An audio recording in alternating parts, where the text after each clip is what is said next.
सबको जय मसीह। फिर से एक नए एपिसोड में आपका स्वागत करते हैं। पिछले एपिसोड में हम लोग देख रहे थे कि माता मरियम और यीशु मसीह के खून का रिश्ता नहीं है बोल करके हम लोग देख रहे थे, और अभी आगे को हम देखेंगे। आप लोग सब अंगीकार नहीं करेंगे कि ये कैसा बात आपने कह दिया है। इस बात को साबित करने के लिए मेडिकल साइंस का जो डॉक्टर लोग सीखता है वो एक किताब का रेफरेंस दे करके आपको समझाना चाहते हैं। उसको हम यहाँ पर उसका टेक्स्ट जो है उसी में किताब से कॉपी किया हुआ है और उसका पिक्चर देख करके हम समझाना चाहते हैं।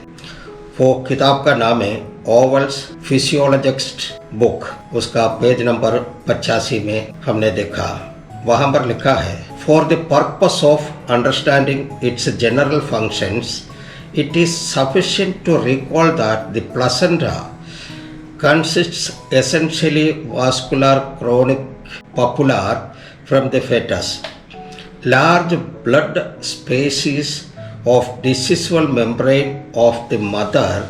The fetal and maternal blood do not come into actual contact. They are separated from each other by the amniotic sac and epithelial layers. मैंने ये टेक्स्ट यहाँ पर दे दिया है। उसके बाद उसका एक पिक्चर हम यहाँ पर देते हैं।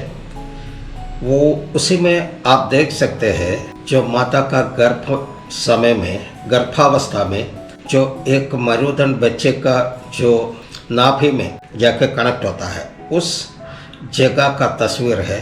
उसी को लेकर के हम ये समझाना चाहते हैं। आप पिक्चर को देख लीजिए।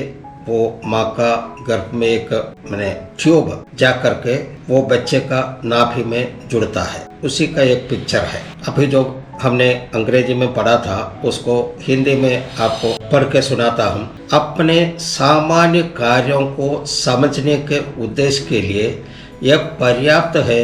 याद है कि प्लासेंटा अनिवार्य संवहनी भ्रूण से जीर्ण मुहासेदार होते हैं। बड़े मां की डिसिडुअल मेम्ब्रेन के रिक्त स्थान भ्रूण और मातृ रक्त वास्तविक संपर्क में नहीं आते हैं। एम्ब्रियोटिक थैली और उपकला परतों एक दूसरे से अलग हो रहे हैं। अब हम लोग देखते हैं ये प्लासेंटा जो माँ का गर्भ में जो लिक्विड रहता है वो क्या करते हैं। The placenta is an extremely complex piece of biological equipment, a little bit like an artificial kidney dialysis machine. It allows your blood and the babies to come into very close contact without ever mixing. This enables your blood to pass across nutrients and oxygen to the baby, and waste products like carbon dioxide to go back from baby to mother. It acts as the lung, kidney and digestive system for the baby. It also produces hormones that are necessary to maintain the pregnancy, such as estrogen and progesterone. Placenta क्या करता है हिंदी में भी आपको बताता है।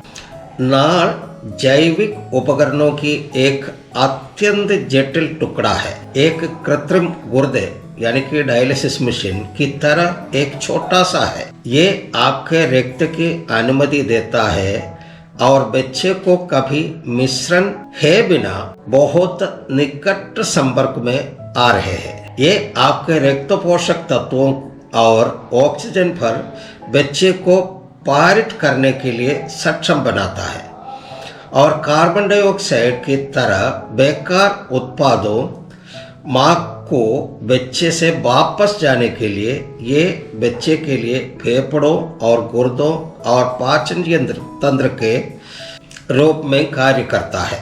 ये भी हार्मोन है और एस्ट्रोजन और प्रोजेस्टेरोन के रूप में गर्भावस्था को बनाए रखने के लिए आवश्यक है। हालेलुया। अब ये प्लासेंटा कैसे काम करता है? How the placenta works? Where the placenta adheres to the womb wall, it consists of very fine blood vessels that contain fetal blood. These are enveloped by pools of mother's blood, and this is where fluid, nutrients and gases are exchanged. एक दूसरे से आदान प्रदान करते हैं। कैसे नाल काम करता है? यहाँ नाल गर्भ दीवार का पालन करता है। ये बहुत ठीक रक्त वाहिकाओं है कि भ्रूण रक्त शामिल होते हैं। ये माता के रक्त के पूल से छा रहे हैं और ये है जहाँ तरल पदार्थ पोषक तत्वों और गैसों को आदान प्रदान कर रहे हैं। लेकिन ये सब प्रक्रिया होता है दोनों का खून, माता का और बच्चे का खून आपस में मिले बगैर, विदाउट एवर मिक्सिंग। एक और पिक्चर आप दिखाते हैं तब आपको समझ में आएगा। दाहिने तरफ में जो है माता का गर्भ का दो तस्वीर है, वहाँ पर मरुदंड बच्चे का नाभि में जा कर के जुड़ता है। उसी का थोड़ा सा विस्तार से जहाँ पर बच्चे का नाभि से जुड़ने का वो पोर्शन है वो यहाँ पर बाएं तरफ में दिखता है। उसी को थोड़ा सा बड़ा करके हम यहाँ पर देंगे तो यहाँ पर क्या होता है? The placenta is responsible for working as a trading post, यानी कि एक आदान प्रदान करने का एक जगह का रूप में ये काम करता है। तो between the mothers and the babies blood supply, small blood vessels carrying the fetal blood run through the placenta, which is full of maternal blood. Nutrients and oxygen from the mother's blood are transferred to the fetal blood, while waste products are transferred from the fetal blood to the maternal blood without the two blood supplies mixing. यहाँ पर एक तस्वीर आपको मैंने बड़ा करके दिखाते हैं, वो तस्वीर है। ये तस्वीर आप देख लीजिएगा। नाल माँ और बच्चे का रक्त की आपूर्ति के बीच एक व्यापारिक पोस्ट के रूप में काम करने के लिए जिम्मेदार है। प्लासेंटा का माध्यम से भ्रूण रक्त चलाने के लिए ले जाने के छोटे रक्तवाहिकाओं मात्र खून से भरा है। माता के रक्त से पोषक तत्व और ऑक्सीजन भ्रूण रक्त के लिए स्थानांतरित कर रहे हैं, जबकि भ्रूण रक्त से अपशिष्ट उत्पादों मात्र खून स्थानांतरित कर रहे हैं। दो रक्त की आपूर्ति मिश्रण के बिना, ये ध्यान देने की बात है, कभी भी माँ का खून बच्चे का खून से मिलता नहीं है। अभी वो तस्वीर में फिर से देख लीजिए।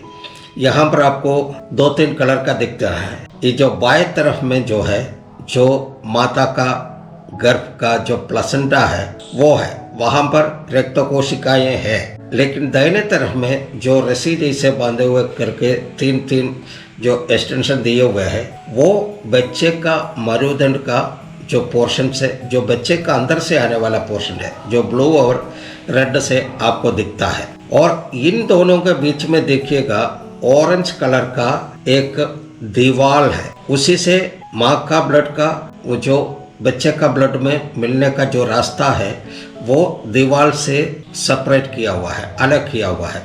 और दाहिने तरफ में और उसके अंदर में देखिएगा वो रस्सी जैसे लपेटा हुआ जो है, उसी का जो ब्लू और रेड कलर का है, उसी का ऊपर में भी एक वॉल है, एक दीवार है। किसी भी कारण बच्चे का खून माँ का खून से नहीं मिलना है। ये परमेश्वर का एक माने मास्टर प्लान का तहत बनाया हुआ एक सिस्टम है। इसलिए कि वंशावली जो भी आते हैं वो पिता का खून से आते हैं। ये कैसे कार्य करते हैं? जैसे ये मान लीजिए एक बॉल है, ये हाथ से दूसरे हाथ में फेंक देता है, ये पकड़ लेता है, वैसे ही हाथ से ये हाथ में आता है। ये समय ये दोनों हाथ आपस में मिलता नहीं है, ये ट्रांसफर होता है, ये ट्रांसफर होता है। तो इसी तरह से है ये दीवार के आर पार जो है विटामिन से जो ऑक्सीडेंट्स है ये सब माँ का गर्भ से बच्चे का शरीर में जाने के लिए एक स्थानांतरित करते हैं, लेकिन आपस में मिलता नहीं, ये ट्रांसफर होता है। अभी आप समझ गए होंगे ये बच्चे और माँ का खून का कोई रिश्ता नहीं है।